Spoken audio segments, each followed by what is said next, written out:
Assalamualaikum warahmatullahi wabarakatuh. Hi everyone. Introducing, my name is Rasti and my online partner. Muhammad Aidil Ramadan.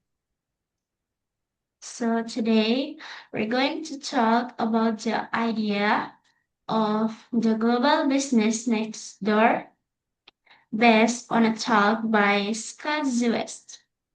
When people think about international business, they usually imagine very large multinational companies like global corporation with thousands of employees and branches around the world. These companies seem like the ones that dominate global trade. However, the reality is actually quite different. According to the data that we presented in the talk, more than 98% of exporters are small and medium-sized businesses. In the United States alone, there are more than 269,000 small local companies that successfully sell their product internationally. Many of these businesses are very small, sometimes with fewer than 50 employees and only a single location. In fact, over 90% of successful exporters are single location, small business, and about 37% of them have fewer than 20 employees. This means that many businesses involved in global trade are similar in size to small shops we see in our neighborhoods. Some of them are even family-owned businesses.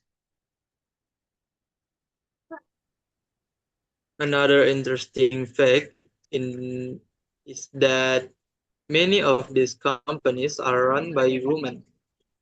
Some are described as mother-daughter businesses, showing that international trade is not limited to large corporations or powerful businessmen.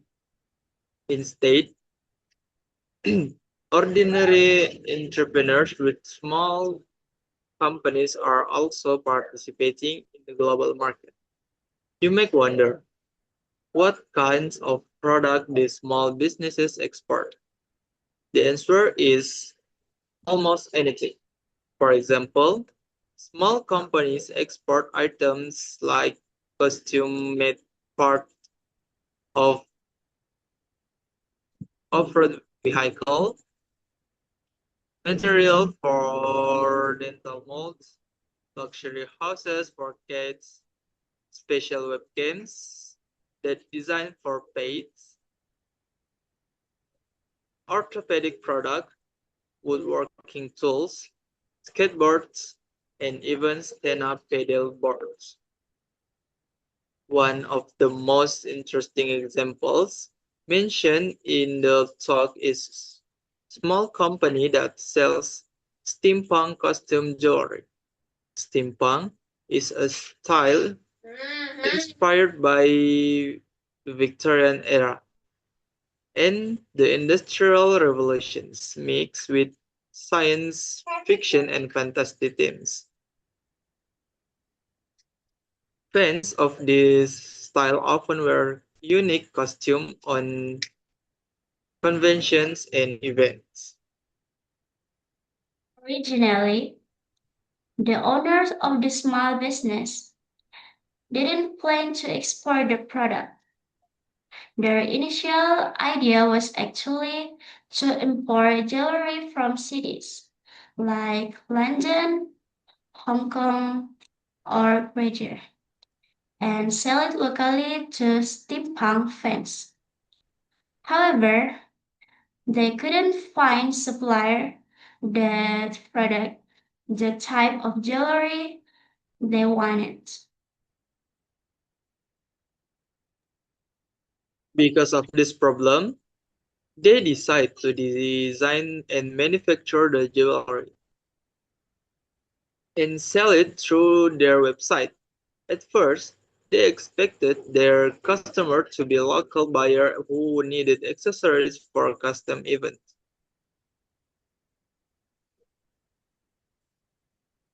But something unexpected happened. Instead of receiving orders only from local customer, they started getting orders from international buyers in places like London, Hong Kong, and Prague. At first, the company actually refused these international orders. They believed they were not prepared to sell product overseas. They even wrote in their website that they only sold within our own country. However, one determined international customer called and explained how easy it was to ship products internationally. She helped them understand the process of exporting step by step. Eventually, the business realized that selling internationally was not as difficult as they had imagined. After they started accepting international orders, the results were impressive. The company eventually generated over $280,000 in international sales. And these global sales become about one third of their total revenue. Stories like this are not rare. Many small businesses become unexpectedly success simply by opening their product to international markets. However, despite these opportunities, less than 1% of companies in the United States currently export. According to Scott Sweats, the biggest barrier to international trade are not national borders.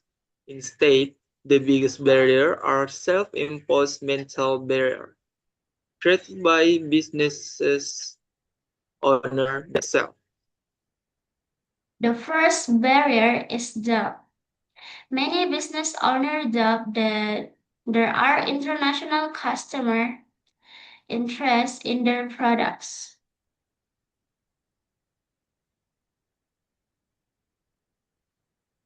The second barrier is uncertainty. Some companies feels unsure about how to reach customers in foreign markets or how to handle international shipping and regulations. The third barrier is fear.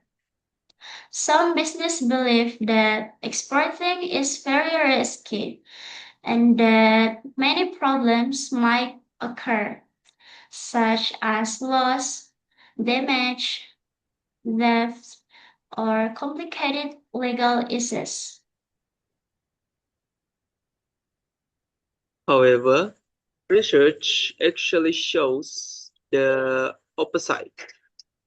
Companies that export often have more opportunity for growth and are about 8.5% less likely to go out of business compared to companies that only sell domestically.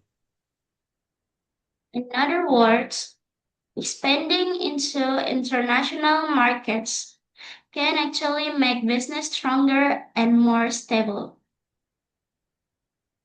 The speaker also gave an example of a well-known brand that started as a small business, The Gap. The company began as a single store opened by a husband and wife who simply want to sell a blue jeans and when invaluable records. Today, their products are sold in more than 90 countries around the world. This example shows that many successful global business started by very small business with the help of the internet and modern logistics. Even neighborhood business now have access to international customers.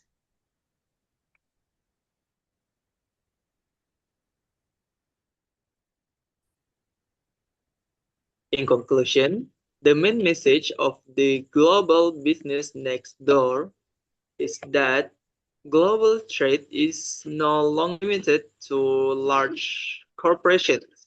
Small businesses also have the potential to compete and success in the international markets.